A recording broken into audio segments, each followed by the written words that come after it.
Welcome to food masala. இன்றைக்கி video வந்து ஒரு சின்ன ஒரு வ்ளாக் தான் காட்ட போகிறேன். இங்கே இன்றைக்கி என்ன சமைச்சேன்னு சொன்னால் மீன் சமைச்சிருக்கேன். வட்டக்காய் கீரை சுண்டல், வட்டக்காய்னா பரங்கிக்காய், ஸ்ரீலங்காவில் வட்டக்கான்னு சொல்லுவாங்க. மீன் பொரிச்சிருக்கேன். அப்புறம் பாவக்காய் ஒரு பிரட்டல், அதோட வாழைப்பூ சுண்டிருக்கு தேங்காய் போட்டு. அப்புறம் மீன் கொஞ்சம் பால் கறி மாதிரி சமைச்சிருக்குது. அதோட இன்றைக்கி பிரேக்ஃபாஸ்ட்டுக்கு என்னன்னு சொன்னால் இந்த மாதிரி சாசேஜ் ரோல் செஞ்சுருக்கு.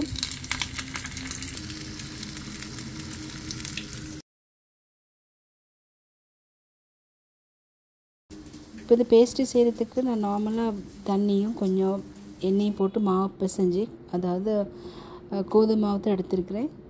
இந்த மாதிரி பிசைஞ்சிட்டு ரோல் பண்ணி இதை மாதிரி கட் பண்ணி வச்சுக்கிறோன்னா, பிறகு சொசேஜஸை ஃப்ரை பண்ணி இதில் வச்சு சுற்றி எடுத்துக்கிறோணும். இந்த பேஸ்ட்ரிஸ் எல்லாம் நான் பொரிச்சு தான் எடுத்தேன். நல்லா இருந்துச்சு, நீங்கள் ட்ரை பண்ணி பார்க்கலாம். இது தான் இந்த வட்டக்காய் கீரை. நீங்கள் பார்த்துருப்பீங்க இந்த கீரையை. இது வந்து ஹஸ்பண்ட் வந்து பகலைக்கு சமைக்கிறதுக்காக கொண்டாந்தார். வெள்ளாவத்து மார்க்கெட்டில் தான் கொண்டாந்துருக்காரு. அது வந்து கர்ப்பிணிகளுக்கெலாம் நல்லா, எல்லோருக்குமே இது நல்லா சுண்டி சாப்பிடலாம். அதோட மிஞ்சி இலை, கருவேப்பிலை இலை, கொத்தமல்லி இலை அதெல்லாம் கொண்டாந்துருக்காரு. அதோட தக்காளி, எலுமிச்சை இங்கே ஒரு காய் வந்து 100 ரூபா போகுது. இந்த மாதிரி தான் நான் வந்து வெட்டி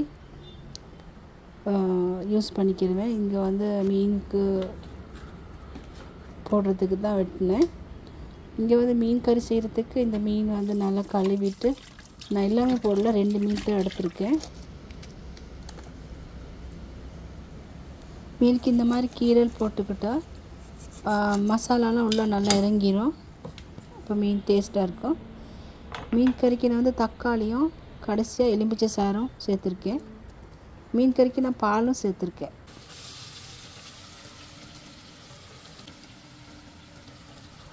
மற்றது மீன் கொஞ்சம் பொரிச்சிருக்கேன். வாழைப்பூ வந்து தேங்காய் போட்டு சுண்டிருக்கேன். அதோட தக்காளியும் வெட்டி போட்டிருக்கிறேன். தக்காளி, பச்சை மிளகாய் எல்லாம் போட்டு. இந்த கீரையை க்ளீன் பண்ணுறதுக்கு ஒரு மெத்தட் ஒன்று இருக்குது. இந்த கீரையில் தண்டில் வந்து ஒரு நார் இருக்கும். இந்த நாரை வந்து இந்த மாதிரி தான் பிரித்து எடுக்கணும்.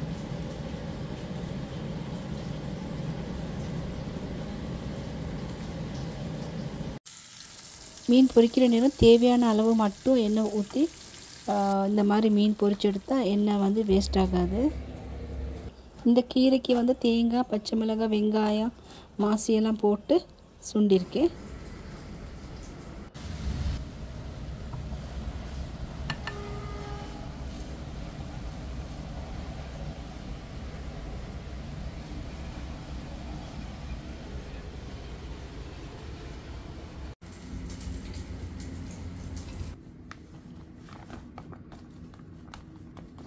அதோடு நான் வந்து கடையில் வாங்கிட்டு வந்து கோதுமை மாவை இந்த மாதிரி சலித்து பாட்டிலே போட்டு வைக்க போகிறேன். வந்து பாட்டில்ஸ் எல்லாம் கொஞ்சம் கலெக்ட் பண்ணி வச்சுருந்தேன். அதெல்லாம் ஃபில் பண்ணி வச்சுட்டேன். இந்த சமைச்சு முடிஞ்சு கப்பில் ஒன்று போய் கொண்டிருக்கு. அதை நான் உங்களுக்கு எடுத்து காட்டுறேன்.